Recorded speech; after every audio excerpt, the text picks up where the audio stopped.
This is how to destroy an empire. You can't just destroy an empire. An empire in its golden age is a fortress. It spans large swaths of land. It has economic supremacy, cultural supremacy, military supremacy. It dictates laws, standards, rules, norms, moral codes, belief systems, even trends and innovations to its constellation of territories and allies, all of whom are loyal to, or at the very least dependent on its dominion. The empire has the perfect combination of internal cohesion and external projection, which is the symbiosis that makes it untouchable. Empires are built to last generations. They're built to beat down invasions. They are built to endure. And yet, empires fall. All of them, in fact. Every empire at one point thought it would last forever. No empire ever did. It's very reasonable to assume that any empire will end at some point. This process can be invisible for a long time and it can take centuries. But what would you do if, for whatever reason, you wanted to speed up that decline? You won't destroy an empire by shooting arrows at the gate. The only way to destroy an empire is from within. Step 1. Wait. Yeah, you don't actually need to do anything. That's because the empire will execute step 1 for you. A famous essay by Sir John Glubb posits that every empire in history follows the same 6 stages. The 6th and final stage in this theory is called the Age of Decadence. Around the mid-8th to 9th century, the Abbasid dynasty oversaw the Islamic Golden Age and brought the center of power and the center of knowledge to Baghdad. Trade, tribute, and tax revenue along the Silk Roads brought wealth, and in the House of Wisdom, scholars translated texts and practiced mathematics, astronomy, medicine, and philosophy. The empire splurged on luxuries, in part to uphold a reputation, in part because it could. Elites competed for influence, and the court culture inspired tales from 1001 Nights. And at some point, prosperity turned into luxury, investment turned into spending, and intellect turned into hubris. This is a pattern we can find echoed across millennia. All sorts of empires fell into the same trap, and the reason why is both simple and discouraging. Psychology. A behavior that's wired into the human condition. We just can't help it. An early analysis of empires comes from Ibn Khaldun in 1377, who argued that empires grow because of a disciplined frontier tribe, and empires decay because prosperity creates luxury, and luxury weakens character. The first generation retains the desert qualities, desert toughness, and desert savagery. Under a life of ease, the second generation changes from the desert attitude to sedentary culture, and from privation to luxury and plenty. The third generation then has completely forgotten the period of desert life and toughness. It is in the fourth generation that ancestral prestige is destroyed. We humans have this pesky tendency to repeat the mistakes of our ancestors, even when we know the outcome. Worse yet, we usually do it while being fully convinced that something like that could never happen to us. The first thing the empire loses is ambition. At the top of the world, the urgency is gradually sucked from the empire. It transitions from a force for conquest into a creature of comfort. And rather than dealing with big existential issues, its people now have the time and privilege to focus on smaller matters. First world problems, if you will. As it launches atop the world, thinking itself untouchable, it becomes comfortable, content, complacent. Step 2. Bloat the empire. The road to hell is paved with good intentions. The dangerous thing about decay is that it sneaks up on you. Every step of the way, destructive measures might look entirely logical. First world problems are great. They're great for the empire because they mean there's no real problems, but they're great for you because they give you an opening to make your first move. It's hard to oversee massive territories. You're gonna help the empire install some processes to maintain order. Put in place systems to handle recurring matters, regulations to keep things in check, licenses to moderate new things, committees to review those new things, institutions to monitor all the things. In short, you're gonna create a massive bureaucracy. All that means a greater administrative burden and things are gonna run a little more slowly than they used to, but such is the price of stability. You can't run an empire like a startup. Keep the empire focused on its small problems. After all, first world problems are problems too. It'll become great at regulating daily life and slowly it will lose the ability to deal with a real crisis. There's no reason to worry though, because the empire has no real crisis to deal with. But if you, say, wanted to sufficiently handicap the empire to ensure it would become too sluggish to react to internal threats that might arise in the future, well, that's how you do it. Step 3. Eradicate meaning. What makes an empire great? A great empire is the sum of the greatness of its people. Now, greatness necessitates the pursuit of purpose.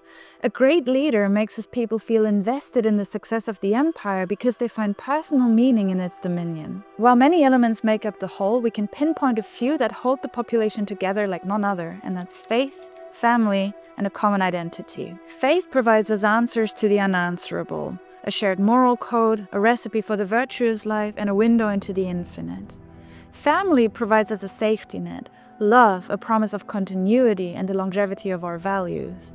A common identity, be it national or transnational, shields and preserves these values and gives us something worth protecting together. The Roman Empire first cultivated polytheism and later Christianity. Marriage, inheritance, and ancestor veneration were held in high regard. Men were to safeguard the family, just as citizens were to safeguard the state. Civis Romanus sum, I am a Roman citizen, was the ultimate sense of belonging. The Islamic dynasties practiced Islam, obviously, considered the family the foundation of moral and social order, and spread their language, culture, and teachings across the empire. The Western Empire most strongly upheld its values in the decades following World War II, which elevated the West into the dominant superpower and the epitome of individual liberty. Christianity permeated the empire, the nuclear family was idealized, the West and its allies became the first world, English the world language, and for all of us alive today, throughout most of our memory, the West sat at the top of the world. Meaning gives structure. To destroy the empire, destroy meaning. But how do you subvert such fundamental values of a population? You're going to gain access to the empire's communication and information channels. State institutions, its schools, mainstream media. At this point, you don't shape public opinion by putting a politician on stage. You shape it subconsciously. You're going to channel your messaging into the empire without anyone noticing over the span of decades. Of course, it's basically impossible to gain control of the media, communication channels, and school curricula across several countries. And this is extremely dangerous to our democracy. Basically undoable, right? Weaken faith. Faith is stronger where needs are greater. The wealthy empire, where all needs are met and the desire for divine intervention naturally decreases, gives you an opening.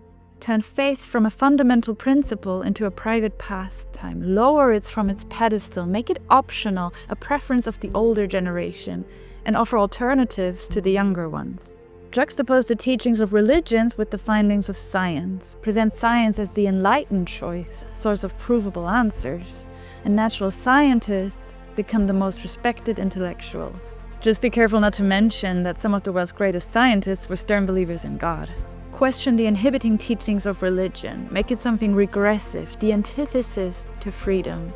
As public opinion shifts away from faith, it also shifts from the moral code anchored within faith, and our morality is basically pulled from under our feet. Once that happens, you'd be surprised how quickly morality becomes malleable. Fragment the family. The concept of family was never meant to be political, but today it is. Why is that? The family is definitionally crucial to the continuation of the empire. No babies, no people, no empire. Because of that, and for evolutionary reasons, the empire celebrates the family unit and shields it. But what if Disney princesses suddenly become girl bosses? See, the empire should support any path its people, including its women, might choose. But what if it supports one path more than the other? Is that still support, or is that conditioning? Heroes in movies become heroines. Rather than pregnant Disney princesses, tell stories of rebellious warrior women. Schools teach girls not to celebrate their feminine strengths, but that strength is inherently masculine, and that to be strong, they need to be like boys. Motherhood then becomes something mundane. Anyone can make babies, but who can run a startup? You'll direct loyalty from the family to the workplace. Girls grow up learning, strong women don't need a man. Erase identity. Growing nations and empires always steer their people towards the things that unite them. For a nation, that would be things like language, tradition, culture. Just like we're proud when our sports team wins the World Cup, we're proud when our nation does well. For an empire, the unifying factors would be deeper things like a shared moral code, philosophy, or governance system. So how could identity become such a touchy subject? Maybe because someone like you showed up and questioned the very morality of national identity. Someone who asks, why are you proud of your culture? Were you born is no achievement. Someone who casts doubt over the very history of the empire, removes its heroes from the curriculum, tells not the stories of its success, but cautionary tales of ruthlessness in its past. How can you be proud of your culture when your ancestors did bad things? Few things accelerate the decline of the empire, like convincing its people that they don't deserve their spot at the top of the world, that they in fact ought to apologize for their identity, better yet find a new one. When you take away the people's sense of belonging, you have to replace it with something else. And that's exactly what you're going to do. Enter hyper-individualism. One of our many human traits is our gravitation towards community. Which is to say, if you don't act quickly, the people of the empire will regroup. But you want to keep them fragmented. You want to divide and conquer. Economic differences, cultural differences, biological differences, religious differences, normal differences that can actually complement each other, unless someone, like you, makes them irreconcilable. Weaponize differences as symptoms of inequality. Everyone is special. Being normal is no good. Elevate niche subcultures over the mainstream. Make identity something fluid, something political. People will begin to measure their differences by degree of privilege. The empire now faces a dilemma. People demand fair treatment, but that means different things to different people. And in its impossible pursuit of equality, the empire necessarily sacrifices excellence. Step 4. Open the gates. A large empire naturally harbors many different peoples and cultures, much like the Abbasid dynasty during the Islamic Golden Age, heart of global trade and home to all kinds of people. This works so long as order is maintained. It stops working when one fragments the population from within, sort of like you've been doing for a few decades now. Remember what we said at the beginning? You can't destroy an empire by charging at the front gates. But what if the gates are opened from the inside? What if, out of manufactured guilt, the empire simply drops its defenses? From the 9th century onwards, the Abbasids increasingly brought in specially trained Turkic soldiers as elite guards, for several reasons, but one of them was that the local guards were considered politically unreliable and factionalized. Meanwhile, the Turkic soldiers didn't concern themselves with the local politics, and so they were deemed immune to court conspiracies. But that also meant they held no real loyalty to the court or its culture. The Abbasids underestimated both the number of Turkic soldiers they needed and their cohesion as a group, and at one point the Turkic guards realized they could simply kill caliphs they didn't like and install new ones. They could seize power from the empire, which was already too internally fragmented to defend itself. While the Turkic soldiers were not directly responsible for the eventual downfall of the Abbasid Empire, and that was the Mongols, they further weakened an already fragmented realm. Basically, they made things worse. If the integrity of the empire is intact, then a controlled mingling of peoples and cultures poses no threat. But it takes no genius to understand what happens if you first fragment the empire on the inside and then open the gates for anyone to come in and wreak havoc. Step 5. Install puppet leaders. So far, you have bloated the empire, you've slowed its reaction times, you've loosened the strings that hold it together through subversive messaging. Those methods are effective but take time.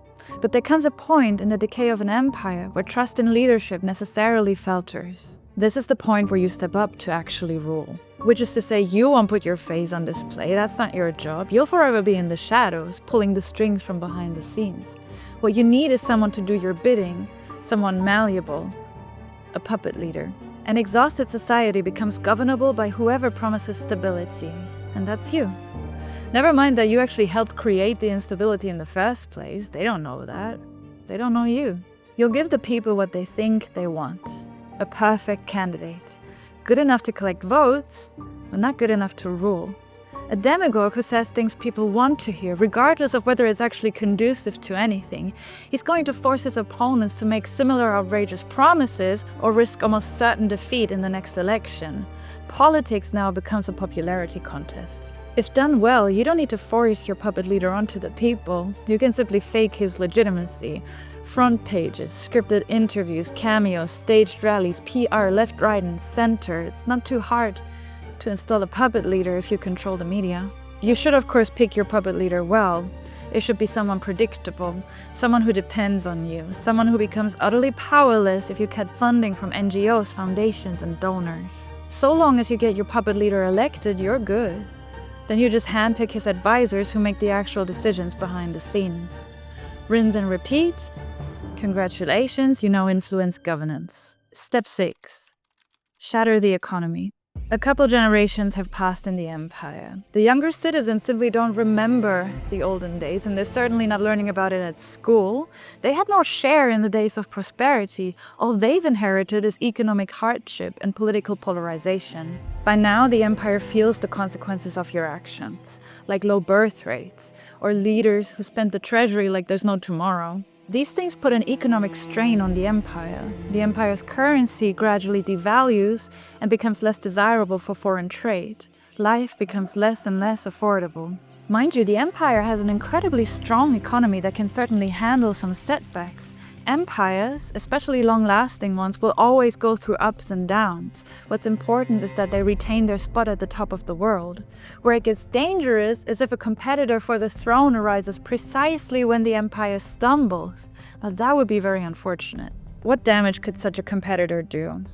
Well, he could start chipping away at the edges of the imperial territory by luring factions into his own structures, build trade routes, offer investment, expand his indirect influence in the empire's realm, fracture economic loyalty to the empire.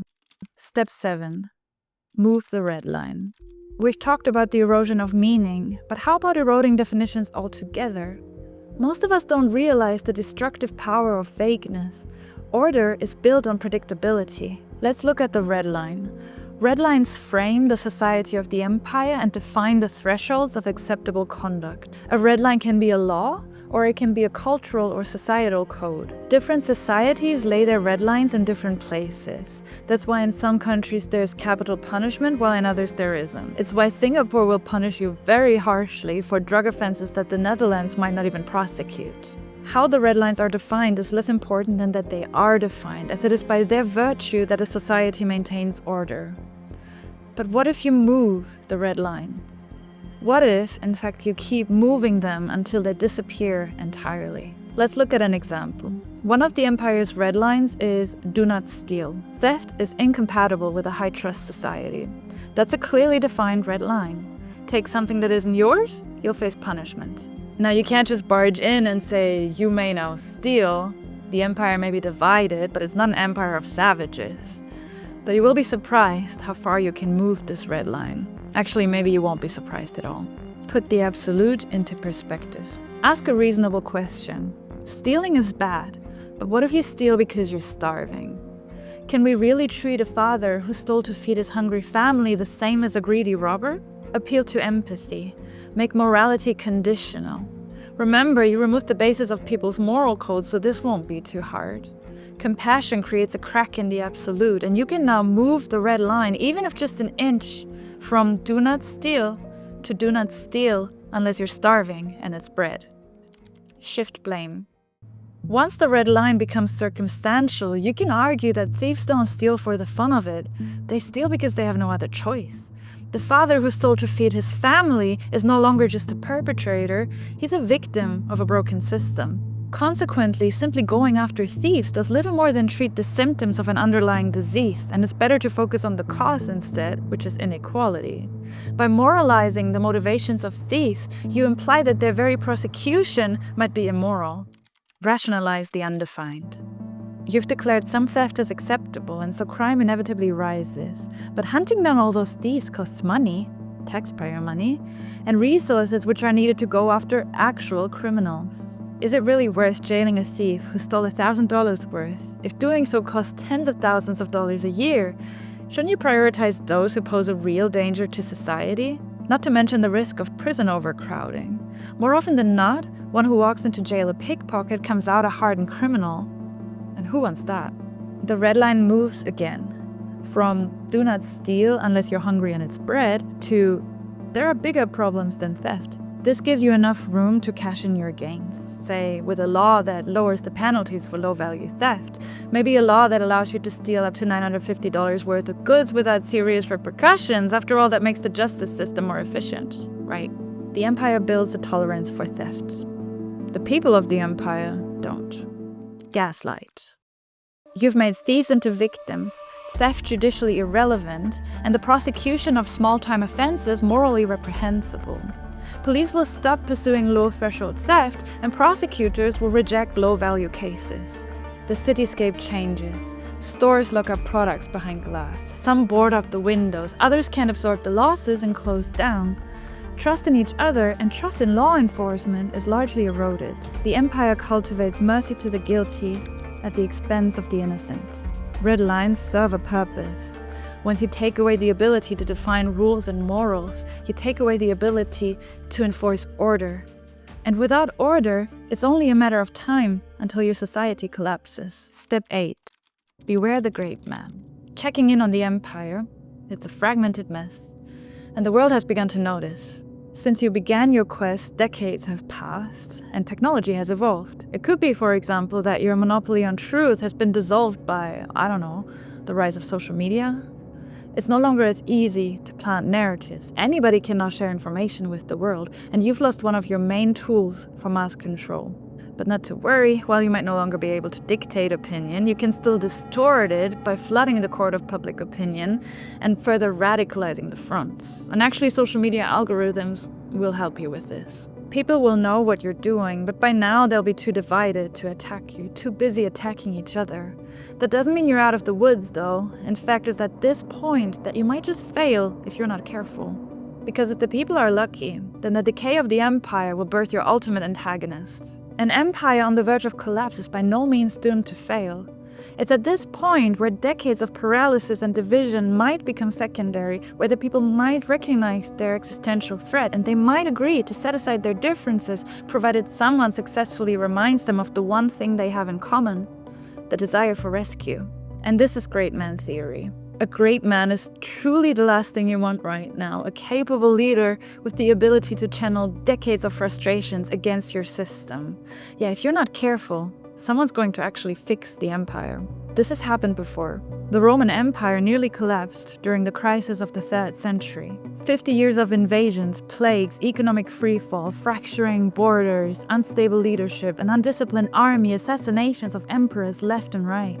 In 270, Aurelian became emperor, and he actually managed to do the unthinkable. He defeated several enemy forces at the borders and reasserted Rome's territorial control. He purged corrupt military factions and restored discipline, introduced new coinage, and addressed inflation. His work paved the way for another emperor, Diocletian, which is another lucky coincidence because having so many capable leaders so close together, chronologically and geographically, well, that's really something. Anyway, Diocletian's reforms built on Aurelian's rescue mission, which some argue extended the lifespan of the empire by years. Some even say centuries, and some even say over a millennium. Now, this sort of comes down to your philosophy. All of which is to say, it is possible to bring an empire back from the abyss. What it takes is a capable leader, and those are really rare, but they will come about every other century or so. We also call this the great man theory of history, but that's a topic for another day. All you need to know at this point is that you should pray you don't run into an actual great man, because it'll really ruin your day. That said, great men are very rare. And if none emerges from the chaos, if in fact the opposite happens, and the empire faces competitors for the throne amidst insurmountable internal division, then you've reached the final stage of your operation. Step 9. Wait. Again. The first and last step of your plan are identical. Let things run their course. The empire, the impenetrable fortress, first lost its ambition, then its meaning, then its unity, and finally its spot at the top of the world. An empire doesn't just collapse. See, even you had to wait for the empire to give you an opening. And even you had to spend decades trying to accelerate the demise. Would this have happened without your input? Maybe, maybe not.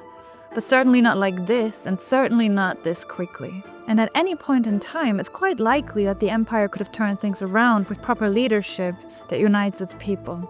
Empires fall for a long time, and it'll take years more for the empire's territory to fragment and the last of its influence to decay. How long you need to wait, that remains to be seen. When did Rome fall? I know what you're thinking. Sounds like quite the conspiracy theory. And who would play such a long game for the destruction of an empire? And why? To install another form of power? Yeah, probably. And just to be clear, don't try and destroy any empires. Doing so will cause unimaginable harm. You'll divide peoples, destroy lives and livelihoods over generations. It would take an order of unspeakable evil to pursue such a path. Luckily, that stuff only exists in movies, right?